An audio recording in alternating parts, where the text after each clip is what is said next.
इस्लाम का नाम तो आप बार बार सुनते ही होंगे, लेकिन इस्लाम है क्या? जानने के लिए क्या आप अपनी जिंदगी की 10 मिनट दे सकते हैं? इस्लाम से चाहे आप मोहब्बत करते हो या चाहे आप नफरत करते हो, दोनों के लिए इस्लाम क्या है जानना जरूरी है। अगर आप जानना चाहते हैं आपकी जिंदगी का मकसद क्या है, अगर आप जानना चाहते हैं कि आपका मालिक क्रिएटर कौन है और असल रियल कामयाबी किसे कहते हैं, तो आपको इस वीडियो को एंडिंग तक जरूर देखना चाहिए। इस्लाम में वन गॉड का कंसेप्ट। इस्लाम कहता है कि सबका मालिक पालनहार एक ही है। आप सोचें, हम सब में एक ही खून दौड़ता है, एक ही जमीन पे रहते हैं, एक ही आसमान हम सब के ऊपर है, तो हम इंसानों का मालिक भी तो एक ही है। पूरी कायनात यूनिवर्स का बनाने वाला एक ही है, वही है हर चीज का मालिक। आप सोचो, एक छोटी सी गाड़ी में अगर 2 ड्राइवर्स हो जाएं, तो हर चीज दरहम भरम हो जाएगी। इस कायनात में अगर एक से ज्यादा चलाने वाले होते तो पूरा कंफ्यूजन हो जाता। इस्लाम कहता है कि उस पालनहार के जैसा कोई नहीं है।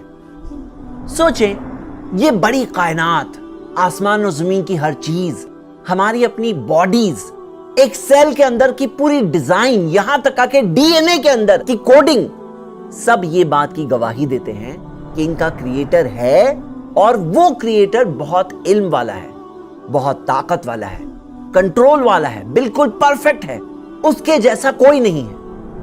इंसानों की ये आदत होती है कि जब किसी की तारीफ करते हैं तो उस इंसान को गॉड का दर्जा दे देते हैं, लेकिन हकीकत तो यह है कि हम इंसान एक टाइम पर 2 लोगों की भी बात नहीं सुन सकते हैं। ऊपर वाला तो करोड़ों की पुकार सुनता है।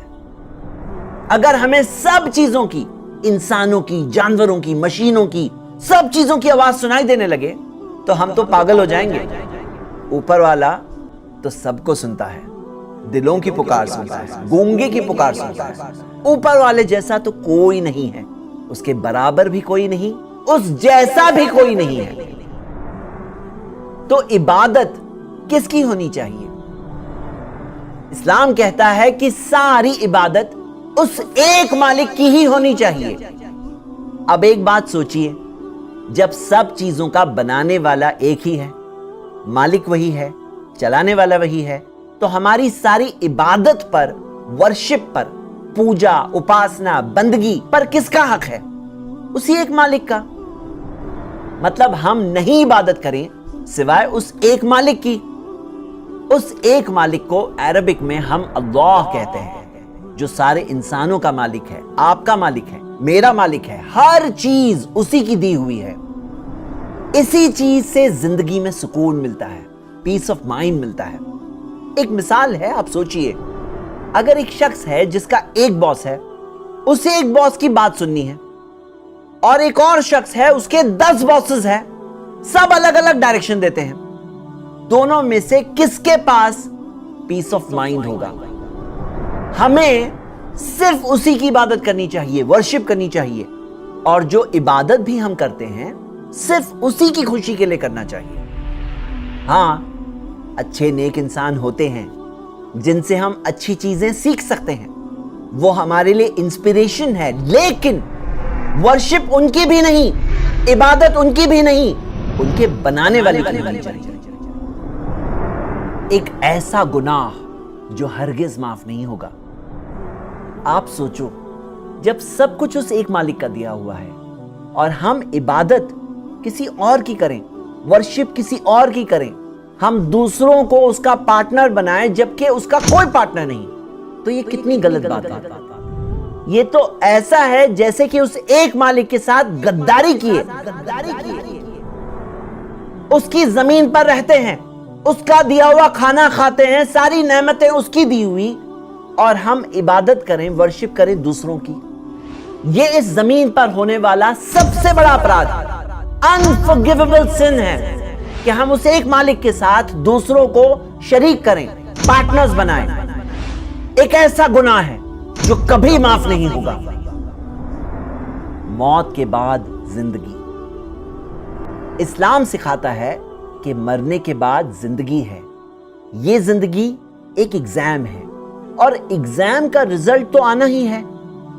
مرنے کے بعد ہمارا رزلٹ آئے گا۔ آپ سوچو، جس نے ہمیں پہلی بار بنایا، کیا اس کے لیے ہمیں پھر سے بنانا کوئی مشکل کام ہے؟ جس نے اتنی بڑی دنیا بنائی، اتنی بڑی کائنات بنائی، یونیورس کو بنایا، کیا وہ ہمیں پھر سے نہیں بنا سکتا؟ جو زمین کو سوکھ کر مردہ ہو جانے کے بعد اسے بارش کے ذریعے زندہ کر دیتا ہے اور زمین پھر ہری بھری ہو جاتی ہے، کیا وہ ہمیں پھر سے نہیں بنا سکتا؟ ایک دن آئے گا جس دن پورا انصاف ہوگا انسانوں میں، اچھوں کو اچھائی کا انعام ملے گا۔ جنت ایک ایسی جگہ جہاں ریئل خوشی ہے، جہاں ہمیشہ رہیں گے۔ اور اگر برا کیے ہیں، حق کو دیکھ کر سمجھ کر، سچائی کو دیکھ کر سمجھ کر انکار کیے ہیں، تو اس کا انجام بھی ہمارے سامنے آئے گا۔ جہنم ایک ایسی جگہ جہاں موت ہر طرف سے آئے گی لیکن کوئی انسان نہیں مرے گا، جہاں سزا ہر طرف سے ملے گی لیکن ایک انسان پھر نہیں مرے گا۔ یہی سچائی سارے انسانوں تک پہنچانے کے لیے اوپر والے نے انسانوں میں سے ہی ایک انسان کو چنا۔ ایسے چنے ہوئے انسانوں کو رسول، پیغمبر، میسنجر، مارگدرشک بنائے۔ ان کے پاس فرشتوں کے ذریعے اللہ کا پیغام پہنچا اور انہوں نے انسانوں تک سچے پیغام کو پہنچایا۔ 1400 سال پہلے آخری پیغمبر محمد صلی اللہ علیہ وسلم کو عرب زمین پر بھیجا گیا، ایک ایسے انسان جنہوں نے زندگی میں کبھی جھوٹ نہیں کہا، امانت دار، ہائیسٹ لیول کا کیریکٹر رکھنے والے۔ آپ پوری زندگی دیکھ سکتے ہیں۔ میں آپ کو صرف ایک مثال دیتا ہوں۔ ان کا ایک بیٹا تھا، ابراہیم کا بچپن میں ہی انتقال ہو گیا۔ جس دن انتقال ہوا اسی دن سورج گرہن ہوا۔ لوگ کہنے لگے کہ یہ سورج گرہن ابراہیم کی ہی موت کی وجہ سے ہوا ہے، سورج شوق میں ہے۔ سوچو، اگر کوئی جھوٹا انسان ہوتا تو ایسے موقع کو کیا جانے دیتا؟ اپنی بڑائی ثابت کرنے کے لیے یہ بات کہتا کہ ہاں سورج میرے بیٹے کے انتقال پر گرہن کر رہا ہے، اور اپنی بڑائی ضرور ثابت کرتا۔ لیکن محمد صلی اللہ علیہ وسلم اللہ کے سچے رسول ہیں۔ انہوں نے لوگوں کے غلط بلیف کو کریکٹ کرتے ہوئے کہا کہ یہ سورج اور چاند گرہن نہیں کرتے کسی کی موت کی وجہ سے، نہ کسی کی زندگی کی وجہ سے۔ انہوں نے خود کی یا کسی اور انسان یا پتھر کی ورشپ، عبادت کی طرف نہیں بلایا۔ انہوں نے انسانوں کو صرف ایک مالک اللہ کی ورشپ کرنے کہا۔ خود تو انہوں نے بہت ہی کم، منیمم سے گزارا کیا، لیکن دنیا میں ایک بہت بڑا چینج لایا کہ آج تک ان کی ٹیچنگز کا اثر 200 کروڑ سے زیادہ مسلمان محسوس کرتے ہیں، اور انسانوں میں سب سے زیادہ محبت انہی سے کرتے ہیں۔ انہیں جو سب سے بڑا پروف دیا گیا ان کے پروفیٹہڈ کا، وہ ایک کتاب ہے قرآن۔ قرآن میں یہی پیور پیغام دیا گیا ہے کہ صرف ایک مالک ہے اور ہم سب کو صرف اسی کی عبادت کرنی چاہیے۔ 1400 سال چلے گئے، قرآن ویسے ہی پریزروڈ ہے، انچینجڈ، جیسے پروفیٹ محمد صلی اللہ علیہ وسلم نے پہنچایا۔ اس کتاب میں 24 جگہوں پہ دیا ہے کہ تم اپنی عقل استعمال کرو، لعلکم تعقلون یا افلا تعقلون۔ ایک کتاب جس کی آیتیں، ورسز 23 سال کی مدت میں سچویشنز کے اعتبار سے اوپر والے کی طرف سے آئی، لیکن پھر بھی ایسی کوئی بھی 2 آیتیں نہیں ہیں جو آپس میں ایک دوسرے سے ٹکراتی ہیں۔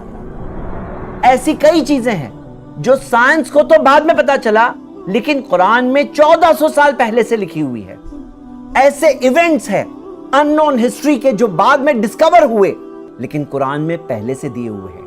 ایسی پیشن گوئیاں ہیں، پروفیسیز ہے جو بعد میں جا کے پوری ہوئی۔ دنیا کے پرابلمز کا سلیوشن ہے اس کتاب میں۔ قرآن میں دیا ہے ھذا بلاغ للناس، یہ انسانوں کے لیے پیغام ہے۔ یہ پیغام میں نے آپ تک پہنچایا۔ فائنلی ہم سب کو उसी मालिक के पास वापस लौट कर जाना है जिसने हमें बनाया।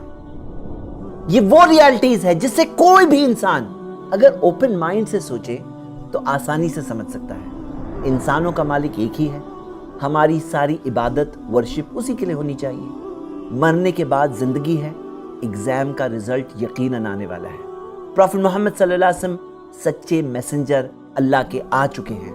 कुरान इंसानों के लिए मालिक की तरफ से किताब है रहनुमाई के लिए। मैं आपको दावत देता हूं कि आप इन रियलिटीज को कबूल करें। ऊपर वाले का हम सब पर बहुत बड़ा एहसान है। यह हमारे तरफ से एक बेसिक शुक्रगुजारी है कि ऊपर वाले के बारे में सही बात जानकर हम आंखें बंद ना करें, बल्कि उन हकीकतों को कबूल करें।